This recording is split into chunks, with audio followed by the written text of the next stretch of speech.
నా పేరు Shekhar Kalyanpur. Television anchor, సంఘ సేవకుడు, ఆదర్శనీయమైన భర్త, పిల్లలను ప్రేమించే మంచి తండ్రి, మంచి ఉపదేశకుడు, తన దేశం కోసం ప్రాణాలు సైతం అర్పించే దేశభక్తుడు. యుక్త వయస్కుడైన శేఖర్ మనసులో ఒక ప్రశ్నతో ఆలోచనల పర్వం మొదలైంది. మరణించిన తర్వాత నేనేమవుతాను? ఒక జంతువుగానో, ఒక పండుగానో, ఒక చెట్టుగానో, లేదా మళ్లీ మనిషిగా కావటం కూడా నాకు ఇష్టం లేదు. నా తండ్రి ఒక పూజారి. ఒకరోజు ఆయన్ని ఒక ప్రశ్న అడిగాను. ఆయన సమాధానం చెప్పలేకపోయారు. ముక్తి గురించి ఆయన నాలో ఎలాంటి నమ్మకం కలిగించలేకపోయారు. తన సందేహాలకు, ప్రశ్నలకు సమాధానాలు దొరక్కపోయినా శేఖర్ దిగులు పడలేదు. ఎంత కష్టమైనా మోక్షమంటే ఏంటో తెలుసుకోవాలని నిర్ణయించుకున్నాడు. దేవుళ్లను అనుసరిస్తూ రోడ్డు మీద చెప్పు లేకుండా ఉట్టి కాళ్ళతో నడిచాను. ప్రజలను అనుసరించాను. తామే దేవుళ్లమని చెప్పుకుంటున్న వారిని అనుసరించాను. చెట్లను పూజించాను, వాటికి మొక్కాను. సూర్యుడిని, చంద్రుణ్ణి కూడా పూజించాను. చర్చికి, మసీదికి, ఆలయాలకి, గురుద్వారాకు కూడా వెళ్ళాను. పాపం నుంచి, మృత్యువు నుంచి నాకు విముక్తినిచ్చే ఒక అద్భుతమైన సత్యం కోసం అన్వేషించాను. మరణం తర్వాత జీవాన్నిచ్చే ఒక గొప్ప శక్తి కోసం వెతికాను. కుటుంబం పట్ల తన బాధ్యతలు నెరవేరుస్తూ, వృత్తి ధర్మాన్ని పాటిస్తూ పవిత్రమైన జీవితం గడుపుతున్నాడు. కానీ మనసులో లోపల తానేమిటో తనకు తెలుసు. బయటకు మతాన్ని గౌరవించే వ్యక్తిగా, దేవుడికి భయపడేవాడిగా అందరికీ కనిపిస్తాను. కానీ లోపల మాత్రం చాలా చెడ్డవాణ్ణి. ప్రాపంచిక సుఖాలలో నేను కూరుకుపోయాను. ఇంకా చెప్పాలంటే అబద్ధం చెప్పకూడదని, అలా చెప్పడం తప్పని తెలుసు. కానీ నేను అబద్ధాలు చెప్తున్నాను. స్కూల్లో, కాలేజీలో అబద్ధాలు చెప్పాను. నేనెలా బతుకుతున్నానో కూడా నా తల్లిదండ్రులకు నిజం చెప్పడం లేదు. మోక్షం కోసం శేఖర్ అన్వేషణకు ఫలితం దక్కకుండా పోయింది.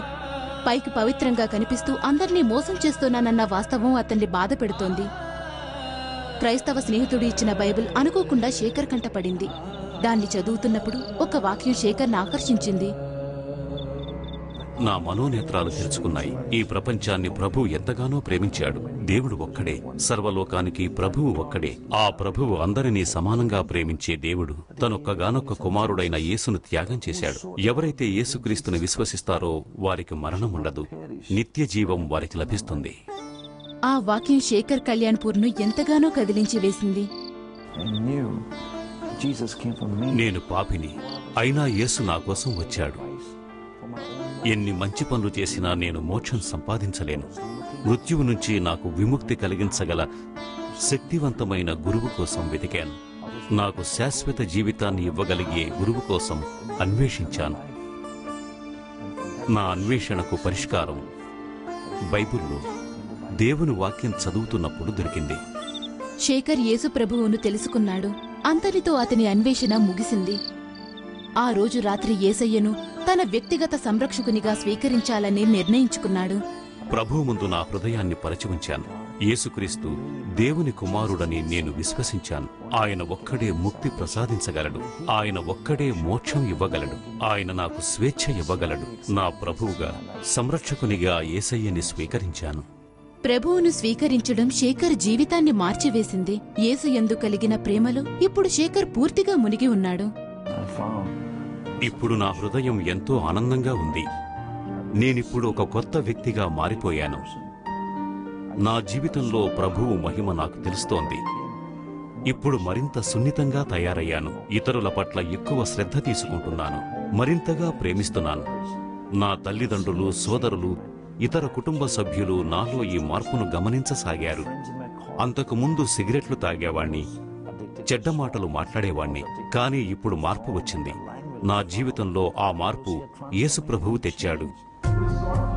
యేసు ప్రభువును స్వీకరించినప్పుడు శేఖర్ కళ్యాణ్పూర్ వయసు 17 సంవత్సరాలు. ఇప్పటికి ఎన్నో సంవత్సరాలు దాటి వచ్చాడు. ఇప్పుడు అతను ముంబైలోని న్యూ లైఫ్ ఫెలోషిప్లో సీనియర్ పాస్టర్గా ఉంటున్నాడు.